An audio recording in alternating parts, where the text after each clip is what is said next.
करायला गेलो एक आणि झालं दुसरंच. तर इथे मी मंदिरात माझे पाया वगैरे पडायला गेले, तर मिस्टरांचा फोन आला. ते म्हटले आता बँकेत पण जाऊन या, गेलाच आहेत तर.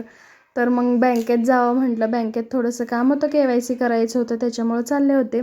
तर इथे माझी मैत्रीण नाही का, पुढं एक गाडी गेली. तिला म्हणजे खूप मोठं स्वप्न आहे तिचं, ते लवकर सत्यात उतरेल. मी तुम्हाला सांगेलच पुढे माझ्या ब्लॉगमध्ये ते झाल्यावर. तर इथे मी दुपारी आले, मस्त रेडी झाले, जायचं होतं वास्तुक शांतीला. तर मी अशी काहीशी रेडी झाले सिंपलच. अंशिकाला घेऊन गेले, आलोकला घरीच ठेवलं होतं. मग आले, तिथनं आले 1-1.5 तासात आले आणि पटकन हा ब्लाऊज कंप्लीट केला. अर्जंट द्यायचा होता हा ब्लाऊज. तर कसा रेडी झाला आहे सांगा तुम्ही. सिंपलच आहे. ही लेस बाहीची काहीशी अशी लेस उरली होती, ती गळ्याला लाव म्हणून सांगितलं होतं कस्टमरने. तर कसा रेडी झाला आहे मला सांगा. आणि म्हणजे मला तर आवडला. आणि थोडीशी नाही का अशी डिझायनर वगैरे असलं ना, थोडेसे प्रॉब्लेम येतात शिवताना, पण या ब्लाऊजला जरासुद्धा प्रॉब्लेम आला नाही. खूप छान आला आहे ब्लाऊज.